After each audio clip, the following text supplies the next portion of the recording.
Welcome to the 108 Effect. This podcast was created as a space to pause, to breathe, and to explore the questions that we don't always have time or permission to ask. Across cultures and traditions, the number 108 represents completion, connection, and alignment.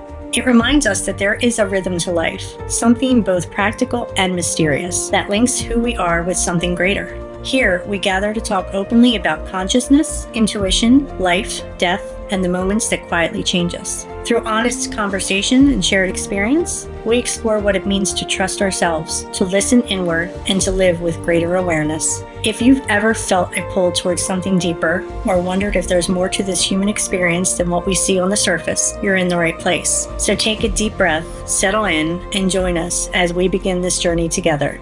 This is the 108 Effect.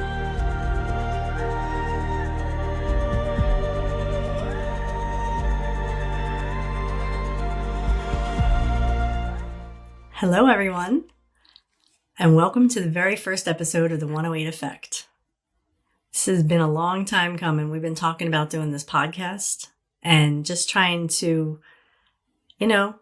start having these conversations. It's important. My name is Tina, and I'm going to be one of your co-hosts, and I'm going to introduce you to my other co-host, Laura. Hi, I'm Laura, and this has been a long time coming, hasn't it? Yeah, we've been talking about it for a while. Yeah. A little background about how this came to be. And it's because we're two over 50 women who have had weirdness follow them around. Strange things have followed us around for as long as we can remember. And not having anybody to talk to about it or understand some of the crazy things that have come our way, we have found together the need, the desire, and actually the push to share some of our experiences and give people like us a chance to know that they're not alone. Yeah, that's right. We have been, our whole lives, we've had this kind of sensitivity that people always kind of said was strange or weird or, but for us, it's been something that we've lived with all of our lives. And I think I'm so excited to share this with everyone because I think it's so important that people realize that this is part of the human experience for a lot of people. This is not weird or strange. But I think we're going to get into a little bit of our stories and our background so that you can kind of understand where we're coming from. But the whole purpose of this podcast was to bring this topic out into the open so that it becomes more normalized and that people, don't feel ashamed to talk about it or embarrassed. They don't have to hide who they are.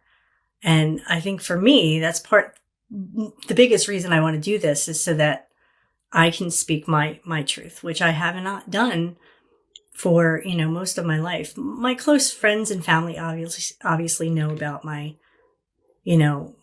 other than normal upbringing and things that have happened to me, but a lot of people don't know. And I think it's important that we start to have, like I said, these conversations, get it out in the open.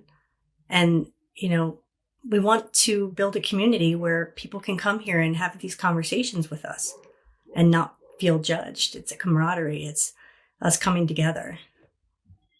Well, and it's a growth too. I know that once I realized that I wasn't alone in some of the things that I've experienced, once I realized I wasn't alone and was able to talk about it with a group of like people, I grew and I grew stronger and we grew together. And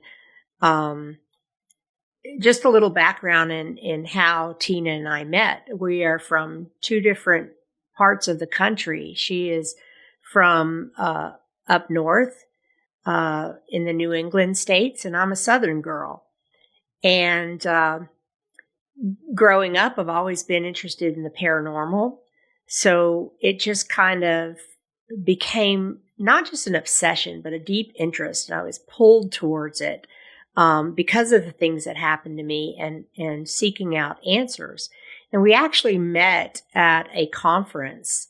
And it wasn't until we really truly got to know each other that we realized we each had special abilities. And these abilities have come with some benefits. Sometimes they're thought of as a curse. And these abilities have shaped who we are and in questioning who we are, especially when we're younger. So at a late age, when I realized that I'm actually not a weirdo, but somebody that's been given a chance to see beyond the veil, somebody that has been able to experience so many different things that have given me not just stories I get to tell and share with others now, but they've given me a sense of who I am. And it's a long time coming, but I am finally at this late age, okay with myself. We were both raised at some point to be, we were told not to talk about it, not to draw attention to ourselves and some of the abilities we had. Was that true, Tina, with you? Yeah, that's exactly how it all started for me. I mean, I think it started before that, to be honest with you, but I really don't remember thinking it was strange. It didn't seem strange to me. Like I remember when I was really young, I would be afraid, because I could feel things at night. My mother actually moved me into her bedroom and she would sleep beside me and hold my hand so I wouldn't be scared. So I don't even know what age that was. It's just always something I remember doing when I was a young girl. But then when the real thing that happened, or the real event that started this whole thing for me, was my grandmother passing away. My grandmother was tough lady. She had a lot of children, which was normal for that time in history. Women just, stayed home and they had children, and that's what she did.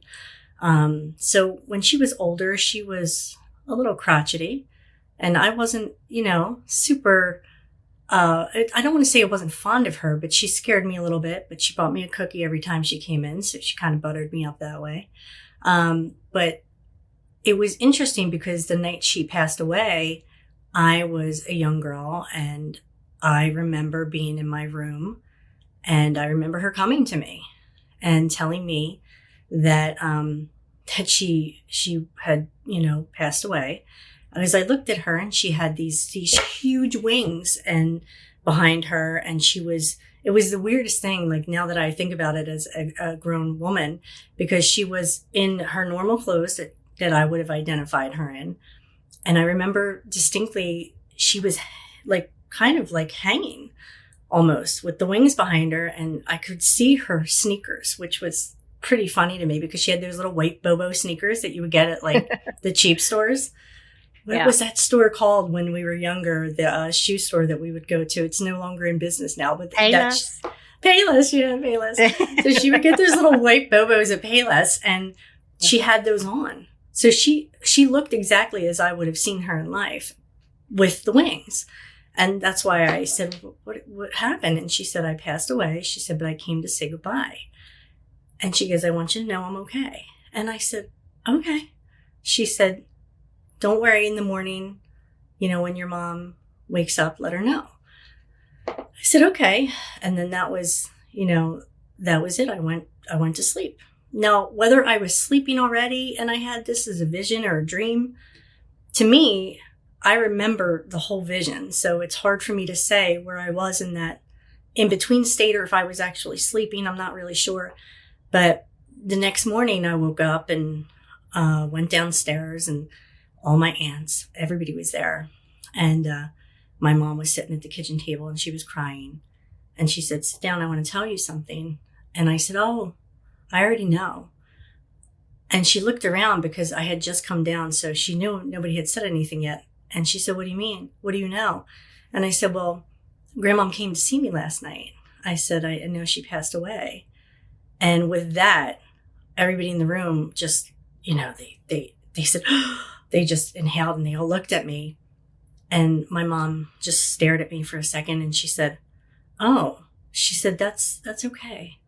She said, "Sometimes that runs in our family and that's okay that you saw her." She said, "What did she say?" And I said, "Well, she told me that she was fine and she wanted me to tell you." She said, "Okay." She said, we're not to speak of this outside of the family though." She said, "If things start to happen, you know, and that could be the case." She said, "You're not to speak of it to other people. You're just to tell me or family members." She didn't realize my aunts looked surprised. They were very surprised. And, I don't know if that kind of affected the way they saw me after that. Sometimes I think some of them it did. Others Yeah. just treated me normal. Well, But how did you react to the initial gasps? Do you remember that? I mean, I, how I was did you? confused. I Yeah. was confused by I it because, mean, go ahead. when there's a small child and they fall down, they turn and look at their mom to understand how to react. Right. They're like, do I cry? Do I scream? Did it hurt? I don't know. So what happens with a child that has something like that happen? And then there's a reaction in the room, and unknowingly how they respond or how you respond forms how you react later in life to it, or whether or not you choose to share it. So that's what I'm asking. I have a quick story that just came to me while you were telling that. I have a niece who, when her grandmother died, she came to my niece, and my niece she has always known how I am. So it was surprising for her to be so afraid of it that it took years for her to speak about it. Oh, wow. And, you have a similar situation and the reactions are so different. But I think what is important is how parents react to that first sign of this ability, or the fact that somebody came that passed and visited the child. And so, knowing you the way I do, Tina, you're very good. You have some relatives that have certain abilities that have been Mm-hmm. passed down to them, but Mm-hmm. the way you interact with them is like a fostering, nurturing type thing. You take the fear out of it. Yeah, I think it's important to do that because when you are young, like you said, it is definitely something that leaves an imprint on you. And that's what happened to me that day. Because it was the first time I was ever in the know that it was not something everybody could do, or it wasn't normal for everybody. Right. I had no idea that they would look at me that way, or that it wasn't something I could speak of Right. to other people. So yeah, I definitely remember that moment thinking, like, I kind of looked around like, did I do something wrong? Because Right. I didn't know. And, and then when she said that, I thought, okay, but it was something that me and my mother shared throughout, her entire life. We would talk and we would actually have things happen together. We'll get into that another time. But, for me, when I did see the same type of abilities come up in family members, I did react differently because I already know, and there was a time, there's so many stories I have, which is why we're doing this podcast, right? Because people need to know, Right. how this kind of can unfold. And it's unfolded in different ways for me throughout different people. So sometimes I wasn't as mature as I am now, and I wasn't thinking through things. Just because I had abilities didn't mean that I necessarily thought somebody else did. And when they would say something, I wasn't quite sure. Right. And that caused issues. So yeah, there's definitely differences, but I definitely was more aware of it because of the way that, my life unfolded and the reactions that I would get with my family members. So, Well, for me, it was a little bit more subtle in the awareness that that I had some some gifts. My mom used to call it the gift. I come from a large family, and uh, two of my siblings and my mom, possibly another sibling, we all share the gift. What the gift is has always been kind of out there. All of us have gifts, but they are different from each other, but it all comes from a sense of knowing. When I was a child, I could always guess who was on the phone. And of course, when I was a child, we had rotary phones. We didn't have answering machines or anything like that, but I seemed to always know who was calling. I seemed to always know who was going to be showing up at the door. Um, I would predict things that would then later happen. And I just thought it was a coincidence. I thought I was guessing, and it was a coincidence. And at some point, my mom did say to me, "Oh, you have the gift." And she did say it's been passed down in our family as well. In fact, I had a great grandmother whose name was Fortunata, which is a fortune teller. And so it became clear that there was something there. But I will say I kind of ignored it. I kind of laughed at myself, or so many times I said, "Oh man, I wish I would have said that out loud because I already knew that." But, Yeah. you didn't get any accolades for saying, "I knew that was going to happen," because you have no proof. So it was in my teenage years that I used to write things down. And when they happened, I could open the envelope and say, "See," But for me, it wasn't really until college when I was free, free at last. And I could be me without any kind of conformities, be it school, religion, whatever it was. It wasn't until then that I actually started to see things and have small visions, and started being aware of what some people call ghosts or spirits.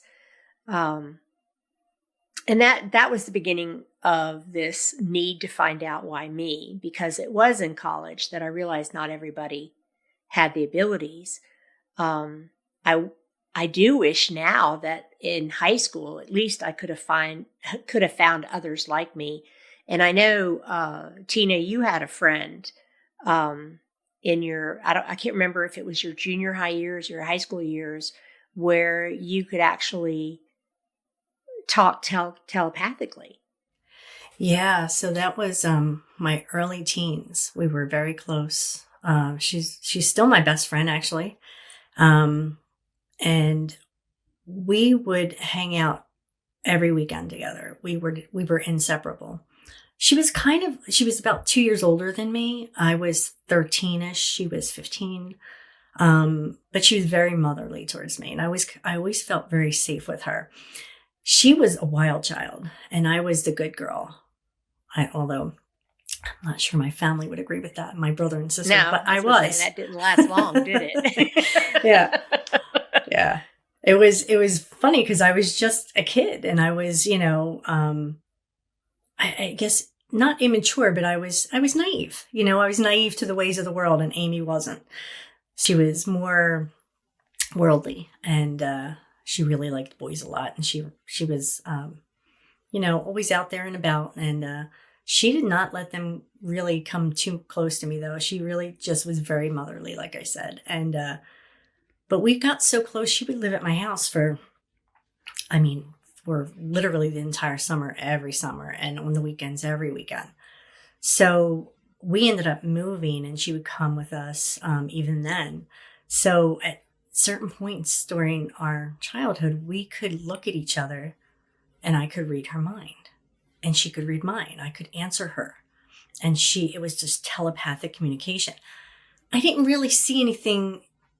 Even at the time, I didn't think it was anything that was strange about it, because we were so close. And I just thought to myself, well, I guess when you're really that close with somebody, that's what happens.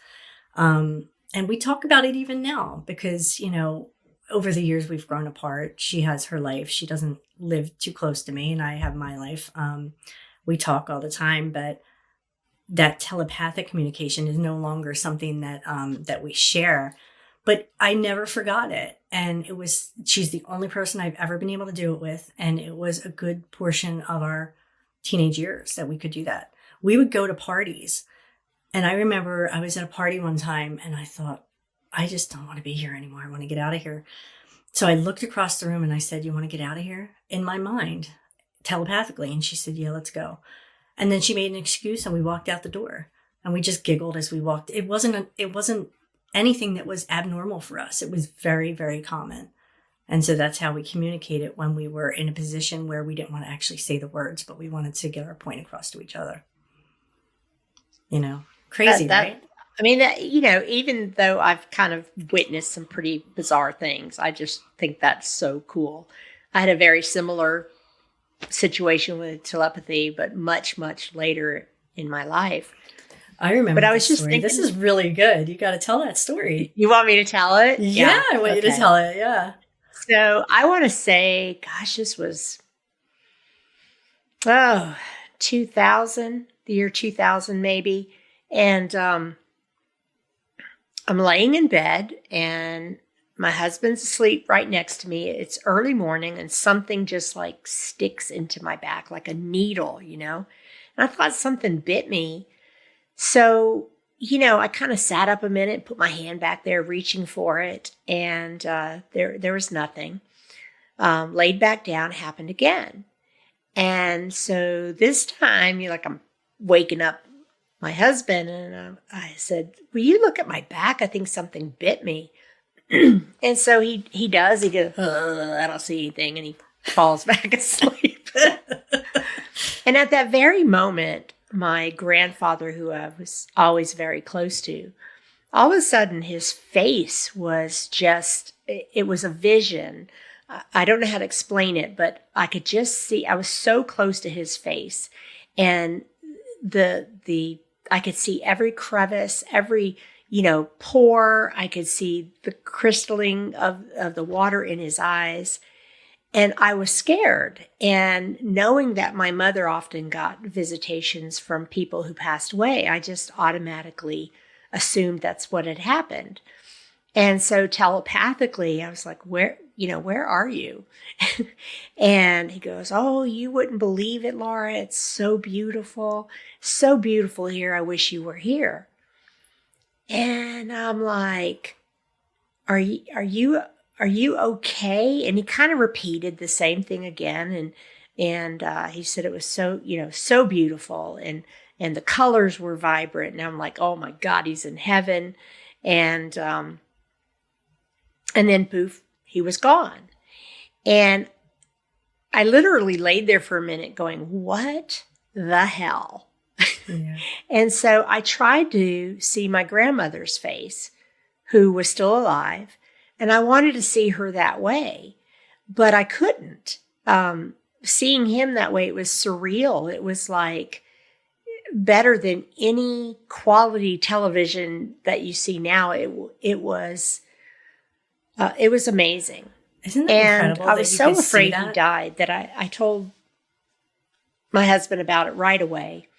And that brings up another thing I'll bring up in a minute about our husbands. But he was like, it's okay. And I'm like, I'm not answering the phone at all. Thinking that if he died, not answering the phone would make it untrue. But I didn't get the call. So I just kind of let it go as one of those things that happens to me that I don't have an answer for.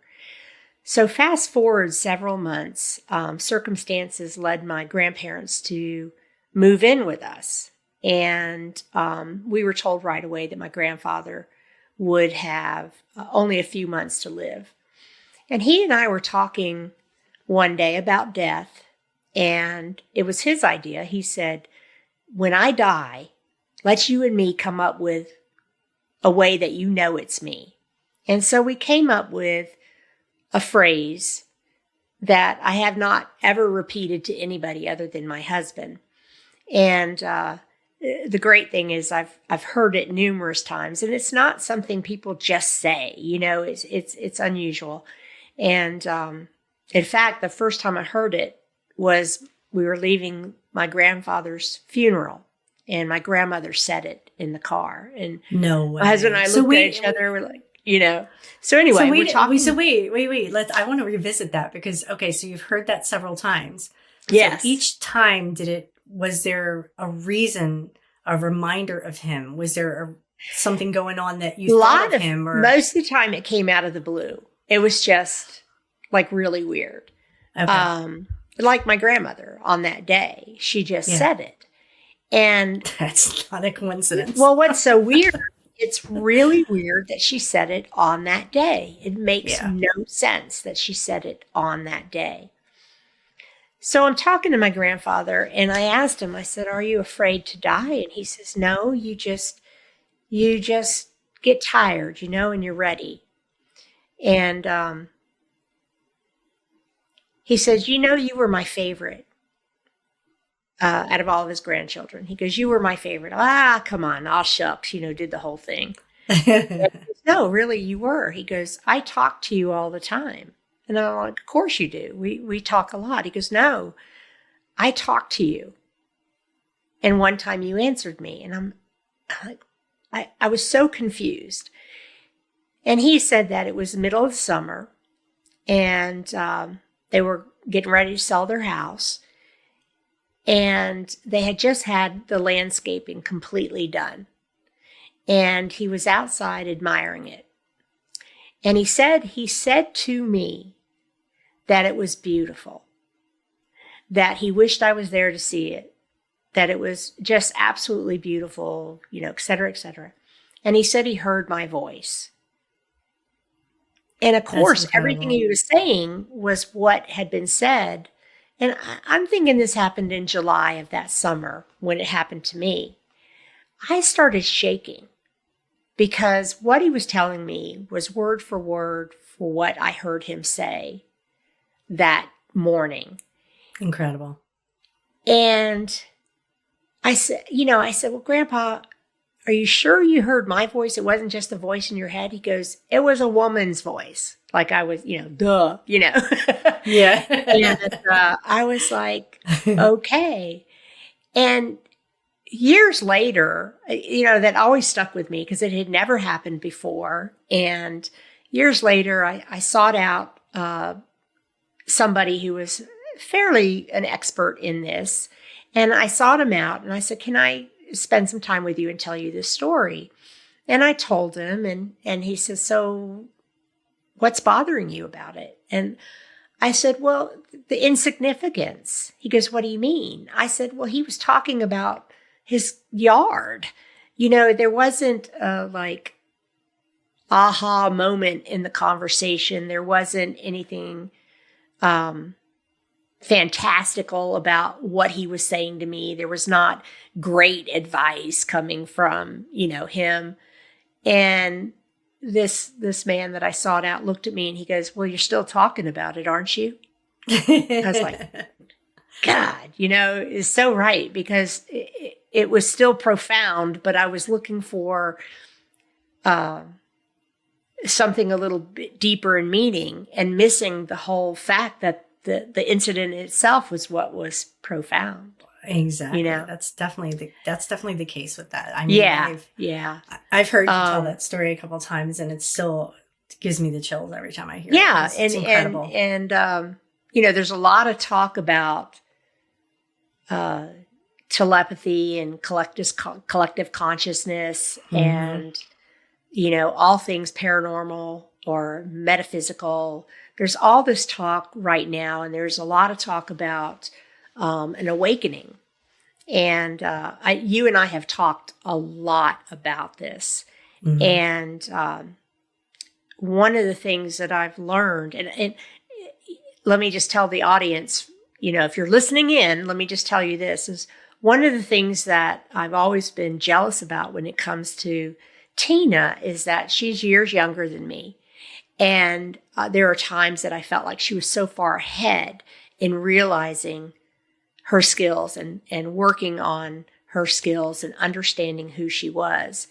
And this didn't come to me until my later years, trying to figure out who I am, learning I'm an empath, learning that I have these skills, and finding out I had new ones.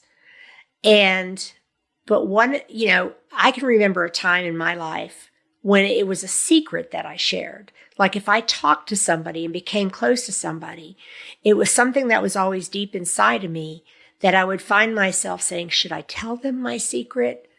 Maybe not, And I remember when my husband and I got married, and I was going to ask you how it happened with you and your husband, but I remember when we got married, I didn't tell him before. Not that I didn't think that he'd marry me. I absolutely knew that was what we were going to do. But I remember saying, I've got a secret I got to tell you. And so much has changed since then that now I'm practically screaming it from the mountaintops, And so how was it with you and your husband? At what point did you say, I got something I got to tell you? So that moment happened pretty early for us. I had decided that I was going to tell him when we got serious dating, because I had been married before, and my first husband had passed away, sadly, and it was something that we talked about, my first husband and I, because there were things that happened even with him. Obviously, it's like something that followed me my whole life. And so when he passed away, and, a couple of years later when I started to date my now husband, I didn't want to date somebody who was going to not believe me or that I couldn't be open and honest with. I had to be authentically myself, especially with my husband, because I wasn't allowed to talk to other people about it. And I had lived my life that way. So I said to him when we were first dating, I said, I have something I have to talk to you about. And he was like, oh, so serious, And I said, yeah, it's kind of is. And so I told him, these things happened to me. I must have talked straight for an hour, telling him some of the things that had happened. And I could see the blank stare on his face. His father was very, his father was very religious. Not that he was, but he was brought up that way. And so I could tell he was struggling with it. And I remember him at the end of everything. My take on it, and I always laugh about it, was that he was like kind of pat me on my head kind of thing, like, okay, she's a little cuckoo, but isn't that sweet? Yeah. Yeah. Well, bless your heart. Yeah. That's something I taught her from the South. Yeah. Yeah, exactly. So, he definitely did not believe me. He didn't believe me, but he wasn't going to completely dismiss it. He wasn't going to make me feel small because of it. And that's where I think we came to an understanding. And it wouldn't be for many years that he would experience it with his own child. That, we'll get into it at another time. But it takes something like that for somebody who really, it's not that he didn't want to believe it. It's just that he wasn't brought up that way. He had not had these experiences. And for him, it wasn't something that was possible until it was. Yeah. I'm not so sure. I'm not exactly sure when my husband really started to believe. I think, ours wasn't a big, let me sit down and tell you what happened. It's pretty much like, I can predict things. And he's like, okay, And so I told him, the next time it happens, I'll tell you. And so I started to tell him whenever I would have these feelings. And I would say 9 out of 10 times, he would witness the result and the incident actually happen. And I think the more it happened, the more he would believe. I remember I I'm hoping that a good number of our audience are older ladies. So, but I remember when I went through menopause, I remember I was so distraught because the premonition stopped for a while. And I remember crying to him. And I said, my superpowers are gone. It was like they're never coming back. And menopause has ruined everything. Yeah. I've had people witness the premonitions and that kind of thing, but it wasn't anything that we really talked about. So my husband was the first person for me that I could share fully what was going on and the weird things. And, I could tell somebody else, I saw my dog that died 4 years ago running through my house. And they give me a weird look. I tell my husband, he goes, okay, he gets it. Right. He too has experienced some things over time. And I think that it is because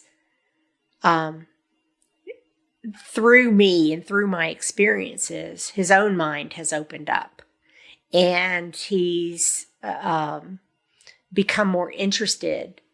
Is he 100% a believer in some of the woo-woo things?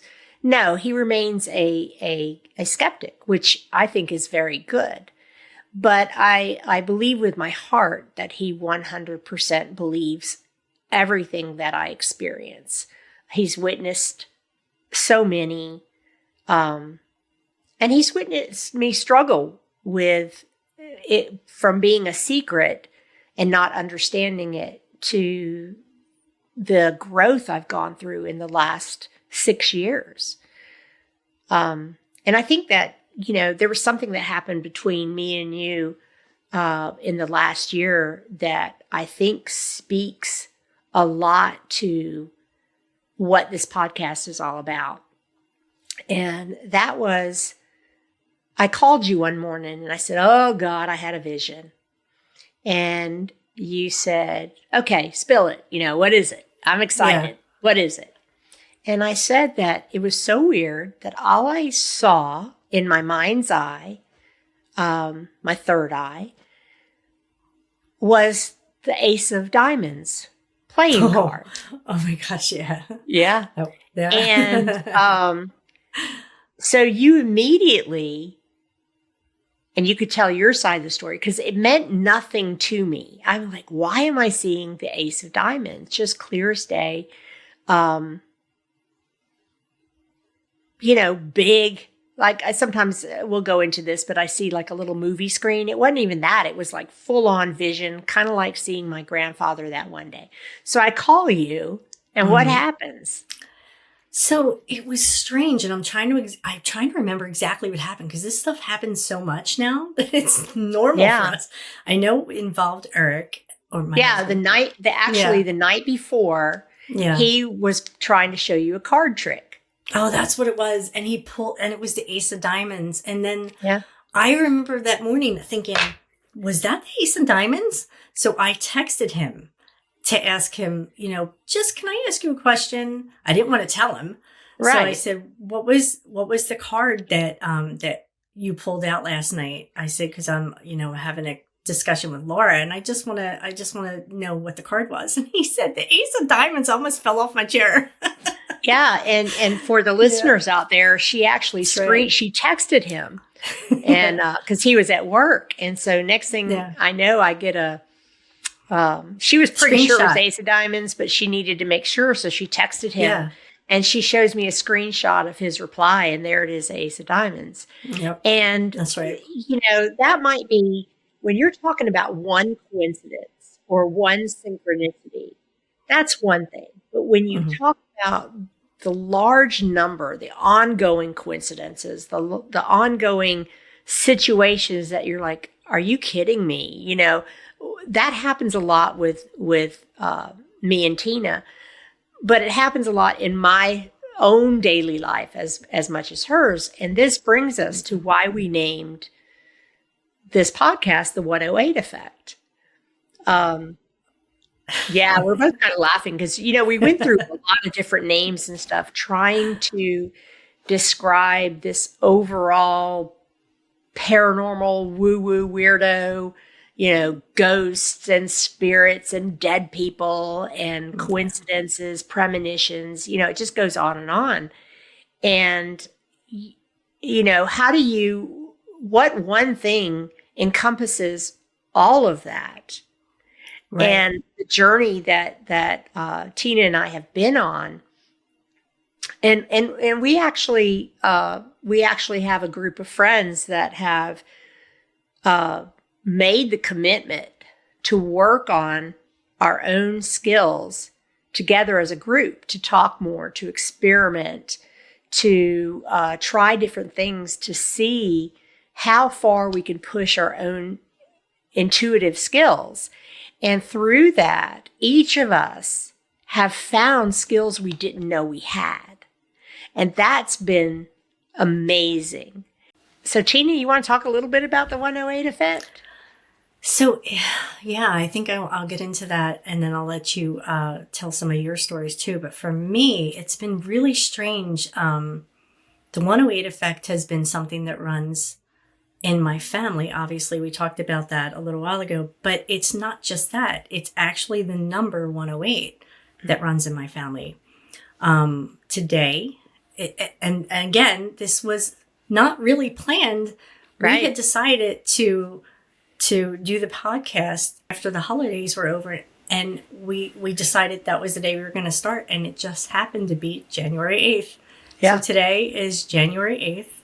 And we are, doing the podcast today. But for me, we have another date, October 8th, that runs very deep in my family. We have my mother's birthday.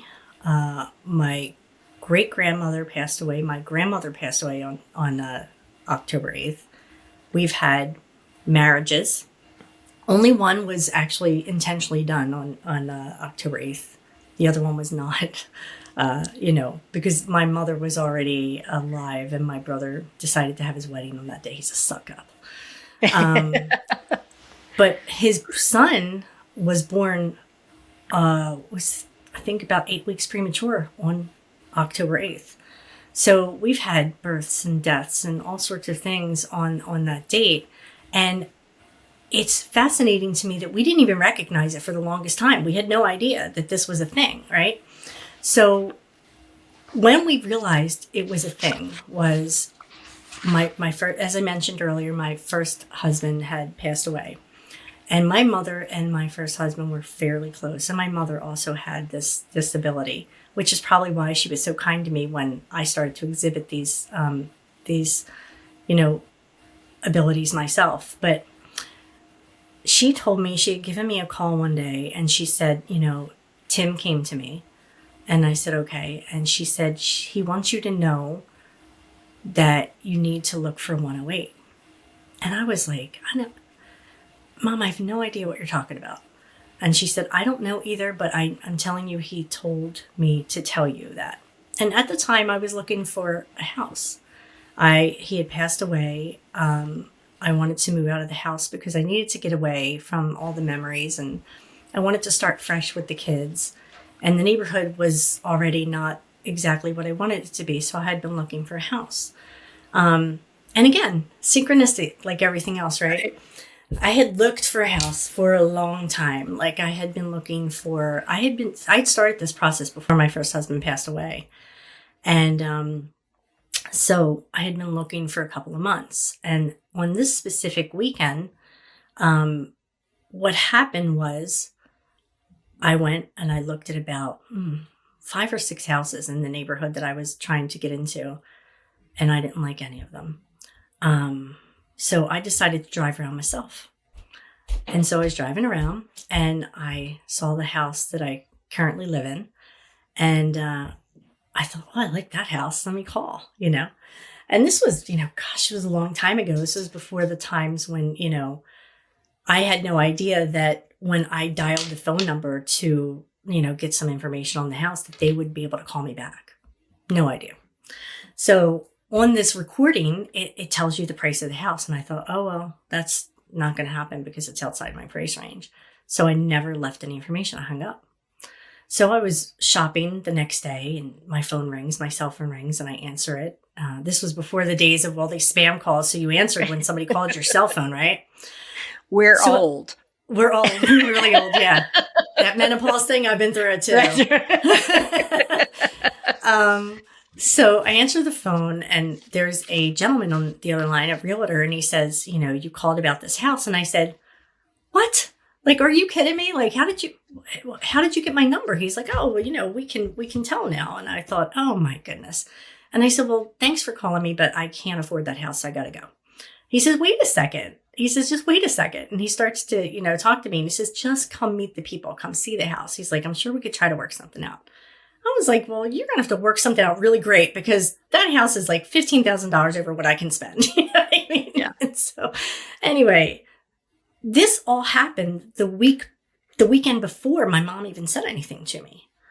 And so I came, I met the people, I looked at the house and, and they were very willing to, because I had the children, I think, and they had known my situation, to reduce the price. So we ended up making a deal, which is crazy. And I don't even realize it at the time. I make the deal. It's almost a week goes by when I look at the freaking address and it's 108. Had no idea. And then I started to think about it and I thought, oh gosh, my mother's birthday's 108. My grandmother passed away. Like I started to realize and I started to see all these different coincidences that were all part of my life and none of us had ever noticed it. So we all started to talk about it.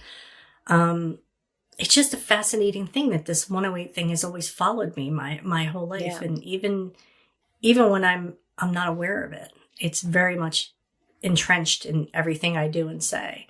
But then there's 2 other dates too. So like numbers are a big deal in my family. Numbers have always been a big deal. There's 2 other dates in our family. There are deaths and births. And I think that's weird too. I think it's fascinating and weird, but it seems to be when there's 2 people that are close in my family, there will be that birth and whoever they're close to, if they're older, will pass away on that day. And I've seen that a couple times too. So it's definitely strange. But anyway, that's my 108 story. Yeah. For me, it's a little bit different because when we started talking about the 108 effect, I remember thinking numbers have not been a thing. I've always had a favorite number or whatever, but I wasn't always seeing a number. You hear about people who see angel numbers and that kind of thing. And,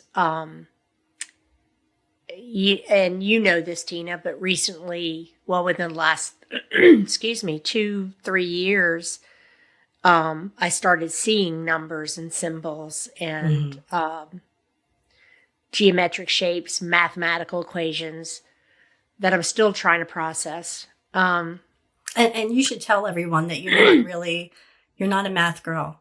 Oh God, no. Oh my God. I couldn't help when my son was in 3rd grade, I couldn't help him with his math. That's how bad it is. I'm like, I don't think this is right. Anyway.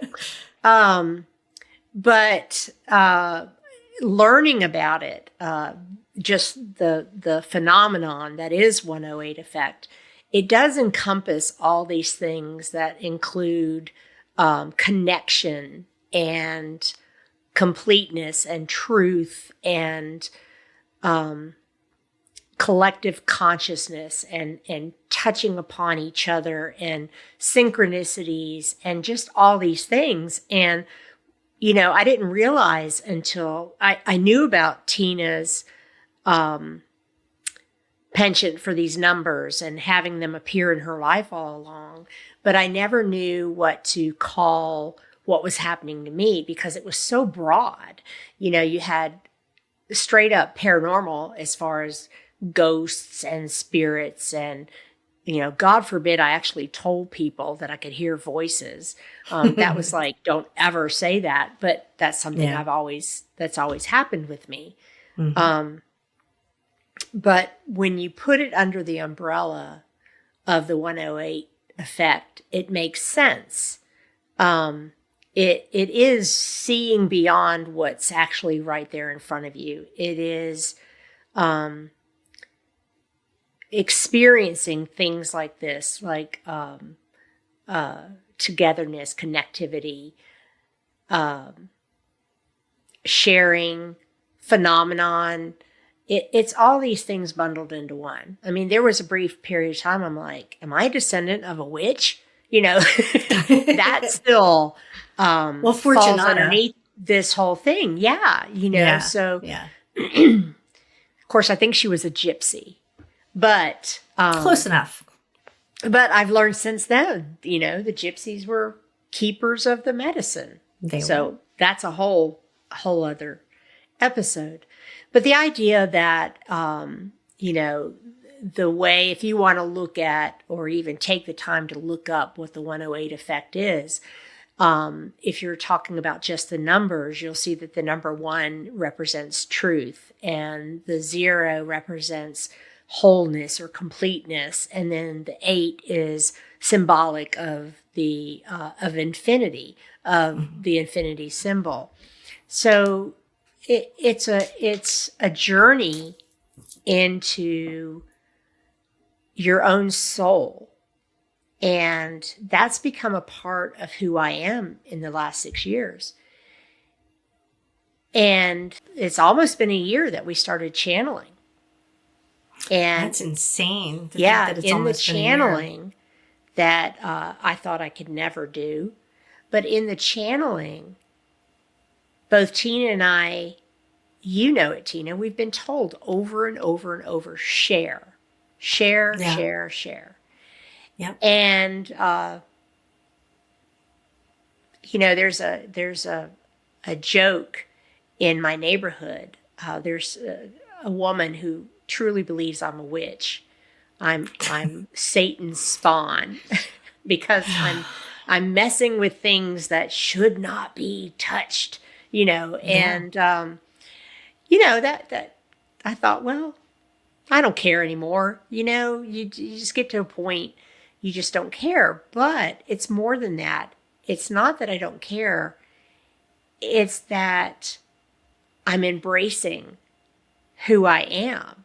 Yeah. And I'm okay with it, and, my husband calls me a freak at least once or twice a day. And most time it's because I've put something in his head. He's constantly saying, get out of my head. Or I'm saying something that he was just getting ready to say. And he's like, you're a freak, and that's a teasing type of thing. But you should tell them the hot dog story. Oh, yeah, the hot dog story. So this podcast is going to be so much fun. So my husband and I were on a road trip. We were heading somewhere. It was probably like a 6-hour drive. And I thought to myself, I wonder if I can get in his head. And an interesting thing that somebody told us, a mentor to our group told me one time, she goes, maybe the voices that you're hearing are somebody else's thoughts. I'm like, what? Oh my God, and what was great about having, or she's still in our lives, but having her is that she would always say, what if it's this or what if it's that? And I didn't realize how much I needed that. But anyway, I was trying to get into his head, and I knew at some point we'd have to stop to eat. So I wanted to think of something that's not easily purchased from fast food restaurants. So I kept saying, hot dog, hot dog, hot dog in my head over and over and over again. Sometimes I'd look at him, sometimes I wouldn't. Sometimes I'd get the death stare at him, hot dog, to see if I could make it happen. And a little bit further down the road, he comes up with, he goes, are you hungry yet? And I'm like, yeah, I could eat something. And he literally says, I don't know why, but I'm in the mood for a hot dog.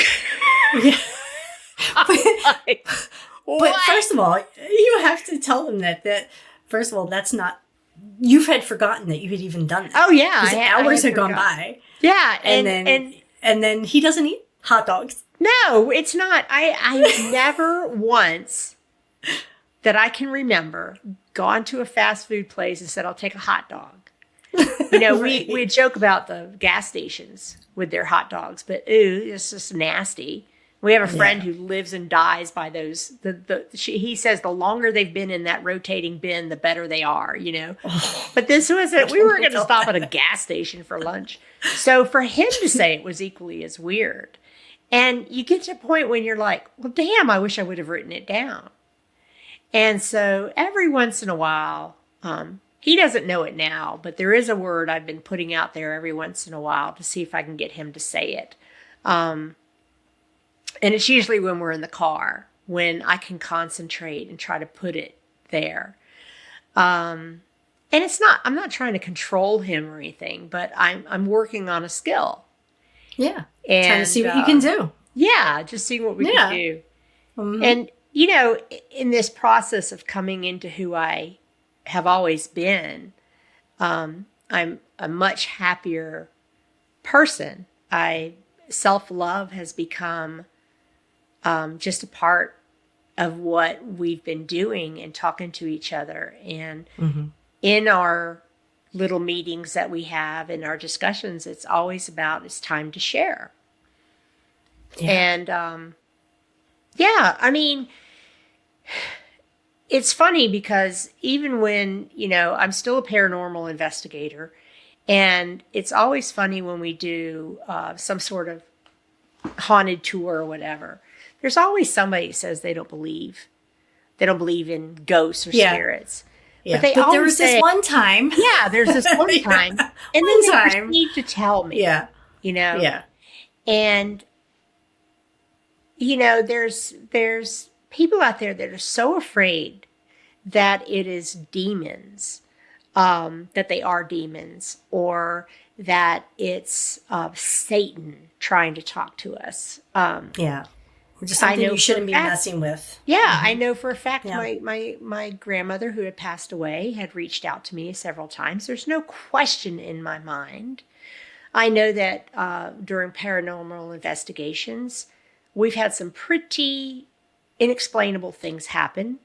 We've received voices called EVPs on our recorders when we know that there's nobody else there. You know, there's so many things out there left to be, you know, looked into and researched, but it's so random and so inconsistent that scientists don't even know how to research it. And then there's a certain part of it that's inconsistent. Like, you know, when you're talking about investigations and things of that nature, it's not always something that is repeatable. But when you're talking about some of these other skills, yeah, you know, if you're talking about, you know, telepathy or something, you know, or mediumship, there are things that they're studying now that can be repeated. Yeah. And you know, so it's just according to what you're talking about. You know what I mean? Yeah. And I live in the Bible Belt. And one of the things I've always been able to do is I've learned now I'm just called a sensitive. But I could walk into a home and tell you almost immediately if there's something there. It got to the point where other people on our team would send me into the house first. And I remember going to a bed and breakfast one day, and I walked in, I'm like, whoa, you know, hello, I know there's somebody else here. And so I asked the owner if there were, you know, was the house haunted? Was there? Oh, no, she said, I'm a Christian. I don't believe in that stuff. And I'm thinking to myself, you may not, but the ghost that's in your house absolutely does believe. And it was funny because at that very moment, her dog starts scratching at the floor, you know, and like it knew something was there, like sniff, scratch. And then it went over to the closet and did the same thing. And she goes, oh, he's always doing that. I'm like, yeah, because dude's in there, you know. But, you know, there's so much more. And the more that you and I have kind of dug down deep into the possibilities within ourselves, we're exposed to just, you know, 2 or 3 more things that we didn't even know, you know, from fairies, fae, to telepathy, to remote healing, to remote viewing. So many different things, and yet we still occasionally will experience something that we've never experienced before. And then the search starts again. Yeah. And I think what that's part of, for the viewers, the listeners, that's part of why we're doing this, is because one of the things I know I missed out on for a very long time was having other people to talk to about this. And I'm still always looking for answers. And my woo-woo friends would always say, Laura, the answers sometimes aren't there. You're not going to get a clear answer for this weird thing that happened to you. And so I think they're all a little bit used to my impatience, but I've seen myself grow over the last few years. Yeah. Oh, I definitely think you've grown quite a bit. I mean, from when we first started to meet, you were just, oh my goodness, you were like, oh my gosh, tell me about this, tell me about that, you know. You're like a little kid in a candy shop. Yeah. Now you're like, now you're still the same way, but it's just different the way that you go about it. You're like, God dang it, I wish I could figure this out, you know. Yeah. The number of times that we've been in that group where we've been completely shocked by the skill of another member in our little group. Yes. You know, to sit there and go, oh my God. And that has happened with every single one of us. We've all done or said or whatever, something that everybody was like, how did you know did I just witness that? You know? Yeah. And I hate it for people who are sitting alone, worried about, am I seeing dead people at night, or at the foot of my bed, you know, I'm seeing these faces, and what does it mean? And I think we've all gone through times when it's like, am I crazy? Especially the voices. Yep. But yeah, weird? Yeah. Crazy? No. Yeah. No. So, I mean, I've come to think that the voices are, I mean, when I was younger, I thought of them as my guides. Yeah. And I still think that. I still think to a certain degree, you know, there's somebody who's guiding me, because there's times when I can't explain what was said, but it's always for my higher good. It's never, ever been misleading in any way. But yeah, it's insane to think that we've come all this way with, you know, all these experiences that we've had and the group that we found, you know, because again, we're being led. We're absolutely being led by something much bigger than we are. And we're all connected anyway. Yeah. And that's what people fail to realize. And it makes me sad, because the way that I see it now, and I didn't always see it this way, is that we are all so connected, more so, and we're all so much more powerful than we give ourselves credit for. Our thoughts. Our group alone became so connected that we used to joke, we still joke, that when we get together, magic happens, because some pretty weird things happen when we all get together, and we're from all different parts of the country.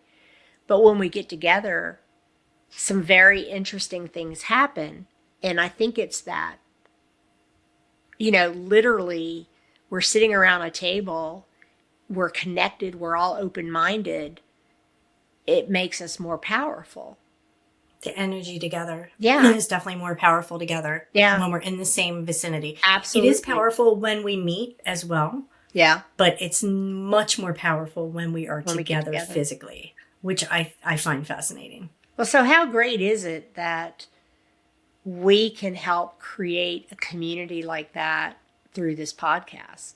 Like, create a way, you know, for people like us to talk to people like us. And that's the whole purpose of it, is for other people to know that there's people like us out there, you know. And one of the things I want to point out is that, I mean, for me, I've lived my whole life this way, you know, in my mid-50s, and I've worked at the same place for the past 20 something years. I work in a world of numbers, which Yeah. is ironic. I have 4 beautiful children. I have 4 beautiful grandchildren. We've lived our whole lives this way. This is not something that's outside of the possibility for anybody. And I want people to know that, if you experience things, or even if you don't, that's fine too. But we don't want you to feel alone. There is definitely a community out there, and we should all be working towards making everyone feel welcome and making everyone, be able to tell their stories and be who they are without any judgment. Right. That's what I see this as, And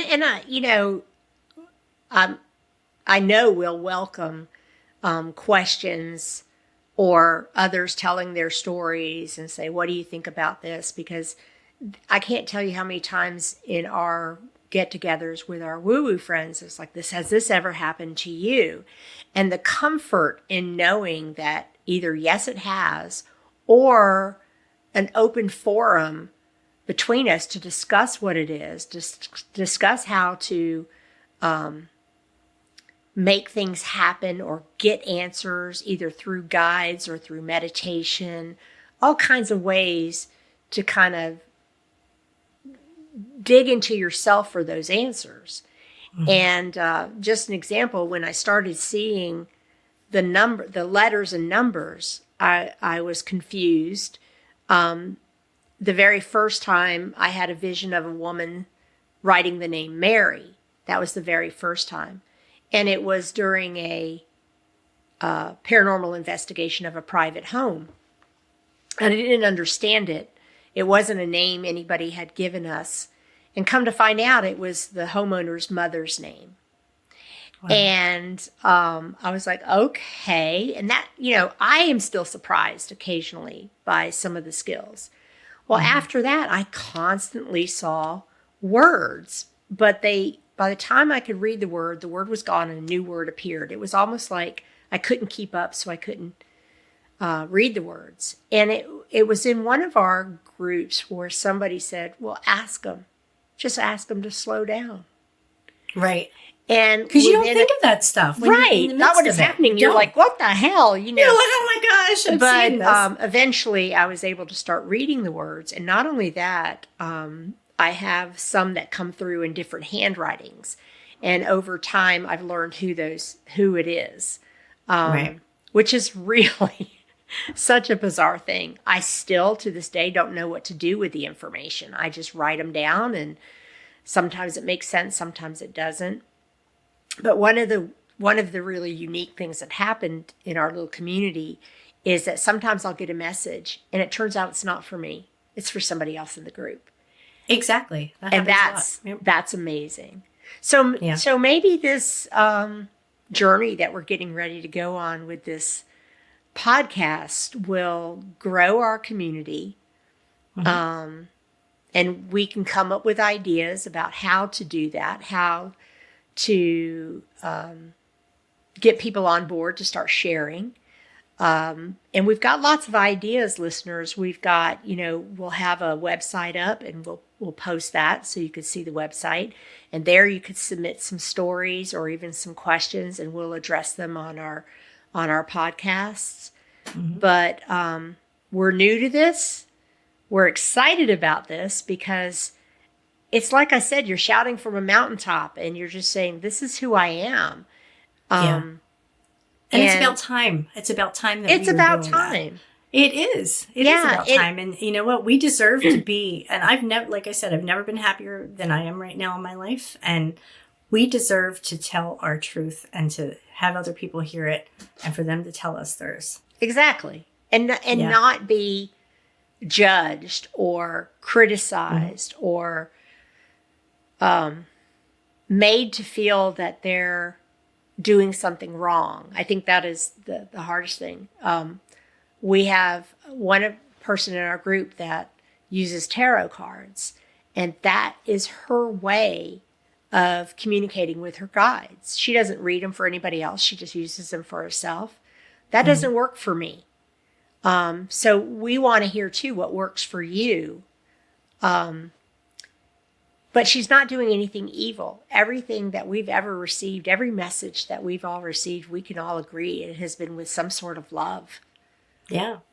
Yeah. It's never with been guidance, anything that, with yeah, love. guidance and giving us Yeah. the message to share and to love each other and to, take care of each other, to lift each other up and not to be judgmental. And, that's something that's hard. You got to work. I mean, I have to work on that every day. I work on being more loving towards people Yeah. and, having positive thoughts, because those thoughts do affect not only yourself, but others around you. Oh, A definitely. thought is a real thing, and it does go outside of your body. It doesn't stay there, because we're all energy. Yeah.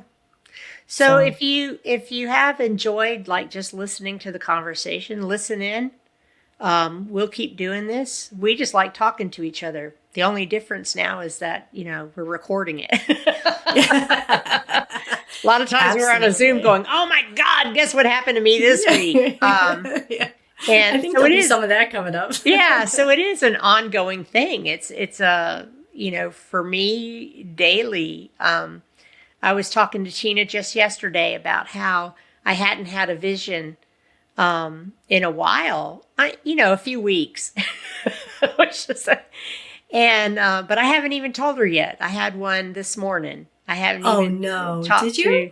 Yeah, it was the little movie screen. It was a again, I don't know the meaning, but it was like watching a 1940s cartoon. There were these little cartoon creatures dancing around and singing. It reminded me of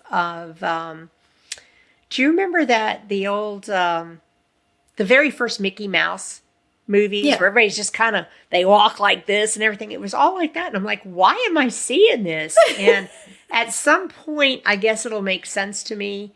But it was, I was just so happy to see it. And, even though I've been exposed to a lot of things that have happened, I still have moments of disbelief. And I remember opening my eyes up because I thought I'm dreaming, but I was awake. So I closed my eyes again and it continued on for a little while, but I couldn't make sense of it. It's very similar to the first one I had, which was a Ferris wheel. It's just a movie screen. It was almost looked like it was shot in the 70s, and you see this Ferris wheel. I'm like, what the hell is going on? So, every day still brings some surprises. And I'm not going to lie, I worry when the gift's not working. I'm like, where are you? I still don't know who makes it happen. But I do know and fully believe that anybody can do it. Everybody has the capability. And Yep. Every single person does. yeah, and I think the more the more you talk about it, the more open-minded others become as they listen, or they consider some coincidence in their life that is too big to just say, "Oh, that's a coincidence." It's something a little bit more, some form of almost cosmic intervention. It's like, what just happened? But anyway, I feel like there's everybody has the abilities and everybody has different abilities. Like there's got to be like a physiological content that goes into why I do this or you do that, or something's easier for you than is for me. You know what I mean? But then there's the umbrella where like certain things are possible for everyone. Yeah. You know what I mean? Yeah. And everything is possible, I believe, for everyone. But my point is that some things come easier to people than others, and there's just no explaining it. There's no explaining it, and it's like, because we all have different abilities, and we've all grown up with different things that have happened to us, and they're all different. And there's more than you think. It's not just the ones who are on TV and doing their gallery readings or making money off of telling fortunes and palm reading. That's not something that interests anybody in my group. It's more about finding out what our abilities are and how to use them for good. How to heal. How to heal. For healing. Yeah. So you want to close it out, Tina? Sure. First one down. Oh my God, I can't believe it. Our first start. I want everyone to have a great night, and we are going to have some information up on the website. Please feel free to share your stories. Let us know if we can share it on air. Feel free to reach out and have a conversation with us. We love people. Yeah. It's going to be an interesting ride, and I'm excited for the next one. I think maybe next time we should bring some of our channels. Oh yeah. Let's talk about how to do it. We could it's easy. We could teach you how to do it. Yeah, it's not hard to start the channel. It's just a matter of, putting in the time. Yeah. And meditation for me always, quieting my mind to hear what they're trying to say is helpful for me. Yeah.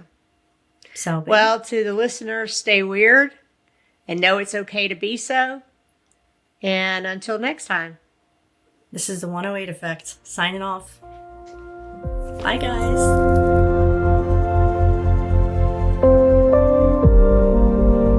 As we close today's conversation, we invite you to take a moment and notice what resonated with you. Maybe it was a thought, a feeling, or a quiet knowing that surfaced as you listened. Whatever it was, trust that it arrived for a reason. The 108 Effect is about remembering that awareness begins within, that clarity doesn't always come from searching outward, but from learning to listen inward. Thank you for sharing this space with us, for your openness and for your willingness to explore the deeper layers of life alongside us. If this episode spoke to you, feel free to subscribe and follow along so that you can continue these conversations with us. Until next time, stay curious, stay grounded, and trust the compass within. This is the 108 Effect.